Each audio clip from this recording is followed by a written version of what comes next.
Okay, hello everyone, welcome to Gate Prime. तो आज हम लोग डिस्कस करेंगे थोड़ा जो हम लोग मेरा थर्ड पार्ट था आपका एलटीआई सिस्टम का, उसको हम डिस्कस करेंगे। उससे पहले मैं आपको थोड़ा एक इंपॉर्टेंट चीज बताना भूल गया था इससे पहले वाले क्लास में, आपको उसमें ऐड कर लेना कि अगर आपको कोई इम्पल्स रिस्पॉन्स दिया हुआ होगा एलटीआई सिस्टम का, तो फिर आपको कैसे उसका आउटपुट फाइंड करना है एलटीआई सिस्टम का। मैंने आपको बताया था दो चीज इससे पहले वाले क्लास में, ट्रांसफर फंक्शन और दूसरा इम्पल्स रिस्पॉन्स। ट्रांसफर फंक्शन एक की था, दूसरा क्या था, इम्पल्स रिस्पॉन्स था।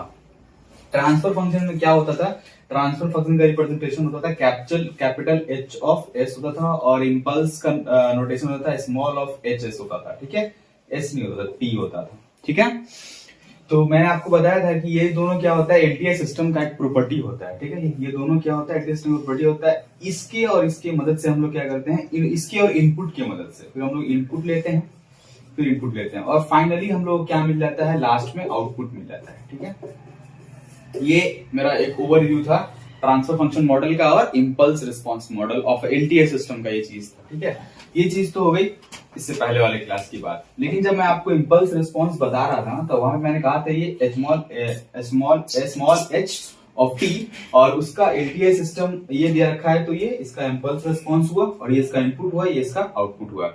तो हम लोग आउटपुट कैसे निकालेंगे, इसका आउटपुट निकालने के लिए हम लोग क्या करते हैं, कन्वोल्यूशन मेथड का इस्तेमाल करते हैं। कन्वोल्यूशन थ्योरम हमने पढ़ रखा है, मैंने इससे पहले बेसिक्स में आपको पढ़ाया था convolution theorem. y of t is equals to x of t convolution with h of t। Okay, तो ये आपका कन्वोल्यूशन का यूज करना है, आपको फिर क्या मिलेगा, आउटपुट मिल जाएगा एलटीआई सिस्टम का। कब, जब आपको इंपल्स रिस्पॉन्स दे रखा हो। ये क्या है यहाँ पे, इंपल्स,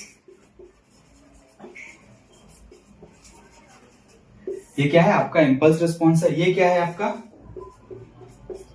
इनपुट है। ठीक है, और ये आपका y ऑफ टी क्या होता है, y ऑफ टी होता है आपका आउटपुट। ये तो आपको पहले से ही पता है। तो मैं कल यही बताना छूट गया था कि अगर आपको इंपल्स रिस्पॉन्स एलटीआई सिस्टम का दिया हुआ है, तो आप आउटपुट कैसे निकालोगे। तो आउटपुट निकालने के लिए यही मेथड है, आपको कन्वोल्यूशन लगाना होता है इनपुट के और इंपल्स रिस्पॉन्स के बीच में। इंपल्स रिस्पॉन्स क्या होता है, मतलब अगर आप, मैंने आपको बताया था इंपल्स रिस्पॉन्स का डेफिनेशन। इंपल्स रिस्पॉन्स क्या होता है, अगर आपने इनपुट की जगह as a unit impulse signal use किया, तो आउटपुट जो आएगा ना, वो क्या होगा, इंपल्स रिस्पॉन्स आएगा। क्या आएगा, इंपल्स रिस्पॉन्स आएगा। ठीक है, ये इंपल्स रिस्पॉन्स का फॉर्मूला था, सॉरी डेफिनेशन था। अगर आपने इनपुट इस्तेमाल किया, अगर आपने एलटीआई सिस्टम में एज अ इनपुट आपने यूनिट इंपल्स इस्तेमाल किया। यूनिट इंपल्स यहाँ पे ये जरूरी है बोलना। यूनिट इंपल्स कहने का मतलब क्या होगा, इंपल्स होता है डेल्टा ऑफ टी, यूनिट का मतलब यहाँ पे क्या होगा, वैल्यू 1। यहाँ पे मतलब जो एरिया जो मैंने बताया था, ए मतलब एरिया, वो एरिया कितनी होनी चाहिए, इसकी 1 होनी चाहिए, तब जाके ये इंपल्स नहीं बल्कि इसको हम लोग यूनिट इंपल्स कहते हैं। ठीक है, तो अगर आपको एक इंपल्स दिया हुआ है, इंपल्स दिया हुआ एलटीआई सिस्टम का, आपको अगर आउटपुट निकालना है, तो आप क्या करोगे, इनपुट को और इंपल्स रिस्पॉन्स को आप क्या कर दोगे, कन्वोल्यूशन कर दोगे, तो आपको जो वैल्यू मिलेगा वो क्या होगा, आपका output of a given LTI system हो जाएगा। ठीक है, ये बात हुआ आपका दो मॉडल का, ट्रांसफर फंक्शन मॉडल और फिर दूसरा इंपल्स रिस्पॉन्स मॉडल। ठीक है, अब हम लोग आते हैं क्वेश्चन की तरफ, जो कि था क्या, problem based on transfer function of a LTI system. यहाँ पर देखो, transfer function of LTI system, correct. अब देखो यहाँ पे क्या होगा, किस तरह का प्रॉब्लम से पूछा जाएगा। इसमें एक तरह का प्रॉब्लम होता है जो मैं आपको डिस्कस करता हूं। वो क्या होगा, आपको एलटीआई सिस्टम का ट्रांसफर फंक्शन दिया हुआ होगा और आपको एक इनपुट दिया हुआ होगा, और आपको कहा जाएगा कि with the help of this transfer function और this input you have to find the value of the output of LTI system. मतलब कि इस क्वेश्चन को पढ़ोगे तो आपको यही लगेगा, find the output of a system. Example के तौर पे ये है, find the output of LTI system when the transfer function is given as H of s. मतलब क्या होता है, ये ट्रांसफर फंक्शन है, ये क्या है, transfer function, notation H of s होता है, is equals to 1 by s plus 1 for a input x of t is equals to u of t. मतलब यहाँ पे एक्स ऑफ टी का मतलब क्या होता है, इनपुट होता है। यहाँ पे क्या, इस क्वेश्चन में क्या दिया हुआ है, एक एलटीआई सिस्टम है जिसका ट्रांसफर फंक्शन दिया हुआ है, मतलब ये ट्रांसफर फंक्शन दे रखा है, एक इनपुट भी दे रखा है, और आपको इस ट्रांसफर फंक्शन और इस इनपुट की मदद से आपको क्या फाइंड करना है, you have to find the value of output of this given LTI system. Okay, तो हम लोग प्रोसीड करते हैं, कैसे करते हैं देखिए थोड़ा सा। मैंने आपको बताया था ट्रांसफर फंक्शन में एक मैथमेटिकल टूल यूज होगा, that is called Laplace transformation not Laplace transform. Laplace transform क्या है? मैथमेटिकल वे है टाइम डोमेन को फ्रीक्वेंसी डोमेन में कन्वर्ट करने का। ठीक है, इस बात को ध्यान रखिएगा। यहाँ पे मैं आपको लिख दे रहा हूं लैपलास ट्रांसफॉर्म की बात। लैपलास ट्रांसफॉर्म क्या होता है? देखो, लैपलास, ये पूरा एक चैप्टर ही है सिग्नल सिस्टम में, हम लोग डिस्कस करेंगे। इसके बाद Fourier series, then after we will deal with the Laplace transform also. तो लैपलास ट्रांसफॉर्म मतलब होता है टाइम डोमेन को फ्रीक्वेंसी डोमेन में कन्वर्ट करना। और अगर आप इनवर्स लैपलास ट्रांसफॉर्म में अगर जाओगे तो वो बस फ्रीक्वेंसी डोमेन से टाइम डोमेन में कन्वर्जन। ठीक है, ये चीज क्लियर हो जानी चाहिए। अब यहाँ पे आपको अगर किसी भी सिस्टम, किसी भी सिग्नल का आपको अगर लैपलास ट्रांसफॉर्म निकालना होगा तो वो आपको बता दिया जाएगा। अभी आप उस पर क्रॉस क्वेश्चन नहीं करोगे क्योंकि आपको भी लैपलास ट्रांसफॉर्म नहीं पढ़ाया गया है। मैं आपको लिख दूंगा, आप उसको लिख लेना, ठीक है। लेकिन इसके नेक्स्ट बार, मतलब इसके जब हम लोग लैपलास पढ़ेंगे, क्योंकि आप एग्जाम देने तो तभी जाओगे ना जब सारा चैप्टर कवर करके जाओगे, तभी वरी नहीं करना है कि आपने लैपलास नहीं किया हुआ है, आपने लैपलास ट्रांसफॉर्म नहीं किया हुआ है। ठीक है, तो उसके लिए वरी नहीं करना है। ठीक है, क्या करना है आपको, अभी मैं आपको जो बताऊंगा वो क्या करना है आपको, आप बस देख लेना है। ठीक है, देखने के बाद आप आराम से क्वेश्चन को प्रोसीड, बस आप क्वेश्चन के मेथड को भी समझो। ठीक है, क्वेश्चन मेथड समझ लो, देन आफ्टर हम लोग क्या करेंगे, लैपलास में जब पढ़ेंगे तो उसके हम लोग अलग अलग तरीका देखेंगे उसको बनाने का। ठीक, तो हम लोग डिस्कस कर रहे थे कि आपको क्वेश्चन दिया होगा किस टाइप का, जहां पे आपको आउटपुट निकालना होगा, आपको ट्रांसफर फंक्शन दिया होगा और एक इनपुट दिया हुआ होगा। ठीक है, आपको निकालना क्या है, फाइनली आउटपुट की बात करनी है। ठीक है, आउटपुट का मतलब क्या होता है, y ऑफ t की बात कर रहा है। ठीक है, y ऑफ t, और अगर t नहीं है तो क्या होगा, y ऑफ s की बात होगी। ट्रांसफर फंक्शन मॉडल में क्या होता है, y ऑफ s आउटपुट होता है। तो देखो थोड़ा, सबसे पहले आप याद करो ट्रांसफर फंक्शन का फॉर्मूला क्या था।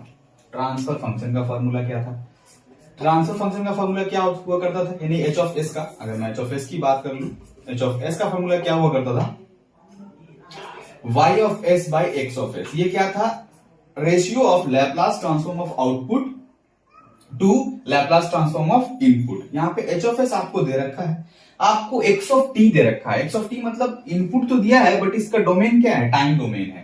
यहाँ हमको चाहिए किसमें, फ्रीक्वेंसी डोमेन में। तो देखो, टाइम डोमेन से फ्रीक्वेंसी डोमेन में ले जाने के लिए क्या करना पड़ता है, लैपलास ट्रांसफॉर्म का इस्तेमाल करना पड़ता है। तो उसको इस्तेमाल करेंगे। तो अब यहाँ पे देखिएगा, अब इस पे क्वेश्चन मत करिए कैसे हो, बस आपको बस जान लेना है कि जो x ऑफ t क्या दे रखा है आपका, u ऑफ t दे रखा है। ठीक है, तो x ऑफ s जो होगा ना वो क्या हो जाएगा, 1/s हो जाएगा। मतलब Laplace transform of unit step signal is equal to होता है 1/s।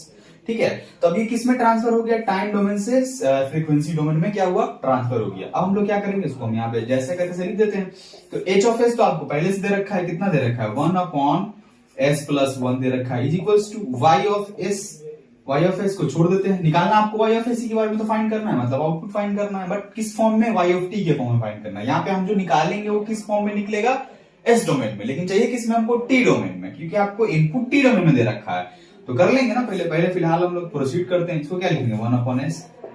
तो y ऑफ s कितना हो जाएगा, y ऑफ s हो जाएगा 1/s इंटू 1/1 प्लस s हो जाएगा। ठीक है, ये हुआ आपका आउटपुट हो गया इस एलटीए सिस्टम का। लेकिन डोमेन क्या है इसका, एलटीए सिस्टम, लेकिन डोमेन क्या है इसका, फ्रीक्वेंसी है। लेकिन आपको करना किसमें है, टाइम डोमेन में करना है। टाइम डोमेन में करने के लिए क्या करो, पहले आप यहाँ पे इस पे पार्शियल फ्रैक्शन को इस्तेमाल करते हैं हम लोग। ये मैं सब बताऊंगा आपको लैपलास ट्रांसफॉर्म में। पार्शियल फ्रैक्शन का इस्तेमाल करेंगे हम लोग, कर देते हैं इस्तेमाल। पार्शियल फ्रैक्शन का इस्तेमाल करने के बाद इसका रिजल्ट कुछ यूं आएगा, 1/1/s/1 प्लस s हो जाएगा। ठीक है, ये चीज आपका आएगा। ठीक है, आफ्टर अप्लाइंग पार्शियल फ्रैक्शन। अब क्या करना है कि s डोमेन को t डोमेन में कन्वर्ट करना है। ठीक है, s को t में कन्वर्ट करने के लिए क्या करते हैं, जैसे कि यहाँ पे दो चीज मैं आपको बताया था। अगर t से s में जाना है तो अप्लाई करते हैं लैपलास ट्रांसफॉर्म, और अगर s से t में जाना है तो क्या करते हैं हम लोग, इनवर्स लैपलास ट्रांसफॉर्म। ठीक है, इस बात को ध्यान रखिएगा, ये आपको पॉइंट को याद रखना है। मतलब आपको अगर टाइम डोमेन से फ्रीक्वेंसी में जाना है तो लैपलास ट्रांसफॉर्म, और आपको फ्रीक्वेंसी से टाइम डोमेन में जाना है तो इनवर्स लैपलास ट्रांसफॉर्म। तो यहाँ पे हम लोग लगाएंगे क्या, इनवर्स लैपलास ट्रांसफॉर्म, लगाएंगे इनवर्स लैपलास ट्रांसफॉर्म। तो 1/s जो है, s का जो इनवर्स लैपलास होता है वो क्या, कि y of t is equals to जो होगा वो क्या होगा, u ऑफ t हो जाएगा। क्योंकि u ऑफ t का लैपलास 1/s था, तो 1/s का क्या होगा, u ऑफ t होगा। अभी वरी नहीं करना है, जब लैपलास पढ़ाया जाएगा तो सब बताया जाएगा। अभी बस सीख लो क्वेश्चन कैसे बनाते हैं हम लोग, transfer function model of LTI system का क्वेश्चन हम लोग बनाते कैसे, बस वो इसमें सिखा रहा हूँ, ठीक है। इसमें जो भी टेक्निकल टर्म्स या मैथमेटिकल टूल्स यूज हो रहा है उसके लिए वरी करने की जरूरत नहीं है। तो यू ऑफ टी, उसके बाद आपका आता है 1/1 प्लस इसका e to the power of 1/1 plus इसका होता है e to the power of minus of t u of t होता है।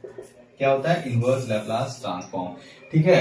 तो आपका y ऑफ टी यानी कि आउटपुट ऑफ एलटीआई सिस्टम कुछ यूं होगा, मतलब u of t minus e to the power of u of t. तो इसको सिंप्लीफाई करके ये भी लिख सकते हो u of t 1 minus e to the power minus of t, ठीक है। इस चीज को आप लिख सकते हो, that is the output of LTI system. यहाँ पे ट्रांसफर फंक्शन मॉडल के क्वेश्चन सिर्फ इस तरह ही होते हैं, जहां पे आपको ट्रांसफर फंक्शन दिया हुआ होगा, टाइम डोमेन में आपको इनपुट दे रखा होगा, आपको पहले उसको फ्रीक्वेंसी डोमेन में कन्वर्ट करना है, फिर आपको ट्रांसफर फंक्शन का फॉर्मूला इस्तेमाल करना है, देन आफ्टर आपको आउटपुट निकालना है in S domain, then after you have to apply inverse Laplace transforms and move toward the time domain of output in time domain के फॉर्म में आपको। और यहाँ पे जो चीज हुआ ना पार्शियल फ्रैक्शन के थ्रू हुआ है, हम लोग क्या करते हैं 1/s plus of 1 a by s plus a by s plus 1 करते हैं, फिर a by s minus of a by s plus 1 करके हम लोग ये भी का वैल्यू फाइंड करते हैं, दैट इज। तो जाके ये आप क्या मिलता है, ये जो प्रोडक्ट में था फिर किसी मिलता है सबट्रैक्शन में या फिर एडिशन में मिल जाता है। फिर उसके बाद हम लोग क्या करते हैं, s को t में कन्वर्ट करते हैं by applying inverse Laplace transform, then after we will get the value of that particular output of a LTI system in time domain, okay. अगर फ्रीक्वेंसी डोमेन में कहीं आपको दिया हुआ तो यहाँ तक पे छोड़ देना, कोई दिक्कत नहीं है, लेकिन एटलीस्ट हर जगह मतलब कि क्या बोलते हैं, अगर मल्टीपल चॉइस क्वेश्चन में एमसीक्यू एग्जामिनेशन में तो आपको वाई ऑफ टी करना पड़ेगा, कहीं कहीं वाई ऑफ एस भी ऑप्शन में अगर रहा तो इट्स योर लक, ठीक है, it will save your time more than 30 और 40 सेकंड। तो that is this is about the problem based on transfer function model. Transfer function model में भी इतना ही क्वेश्चन आता है, ठीक है। लेकिन जब हम लोग बात करेंगे इंपल्स रिस्पॉन्स की, impulse response model of LTI system में दो टाइप के क्वेश्चन आते हैं। पहला मॉडल कुछ इस तरह का होता है जहां पे आपको इंपल्स रिस्पॉन्स दिया हुआ होता है और आपको इनपुट दिया हुआ होता है, आपको क्या आउटपुट फाइंड करना होता है, ठीक है। दूसरा बात क्या होता है, आपको आउटपुट दिया हुआ होता है, आपको इंपल्स रिस्पॉन्स फाइंड करना होता है, ठीक है। तो इंपल्स रिस्पॉन्स मॉडल में टू टाइप के क्वेश्चन हम लोग डिस्कस करेंगे। पहला टाइप क्या होगा आपका, फर्स्ट टाइप होगा जहां पे आपको आउटपुट फाइंड करना होगा। सेकंड टाइप क्या होगा, जहां पे आपको इंपल्स रिस्पॉन्स फाइंड करना होगा, कहां से, आउटपुट से, गिवन एलटीआई सिस्टम का। तो ये हुआ आपका ट्रांसफर फंक्शन मॉडल, यानी कि मैंने आप जो एलटीआई सिस्टम में 7 टॉपिक में से मैंने 3 टॉपिक कवर कर दिया। First is transfer function of LTI system, second is impulse response of LTI system, third one is a question based on transfer function. इसके बाद हम लोग बात करेंगे इंपल्स रिस्पॉन्स के ऊपर क्वेश्चंस, ठीक है। तो ये हुआ आपका ट्रांसफर फंक्शन। इंपल्स मैंने ये बताना भूल गया था कि आपको आउटपुट कैसे निकालना होता है। आपको आउटपुट निकालने के लिए कन्वोल्यूशन थ्योरम का इस्तेमाल करना पड़ता है, आपने पढ़ रखा है, ठीक है। जैसे कि मैं क्वेश्चन जब आएगा तो मैं आपको करके दिखा दूंगा कैसे आप कन्वोल्यूशन थ्योरम को इस्तेमाल करेंगे आउटपुट निकालने के लिए एलटीआई सिस्टम का, जब आपको इंपल्स रिस्पॉन्स गिवन होगा, ओके। सो आज के लिए इतना ही रखते हैं, इसके बाद हम लोग देखेंगे question based on impulse response. चलिए, कोई दिक्कत हो तो पूछ सकते हैं कमेंट में। हाँ, लेकिन एक बात ये कि आप इसे यहाँ पे जो मैथमेटिकल टूल लगाया गया है जैसे कि लैप्लास ट्रांसफॉर्म, उस पर क्रॉस क्वेश्चन नहीं करना, वो जब लैप्लास पढ़ाया जाएगा तो आपको बता दिया जाएगा, ओके। Thank you.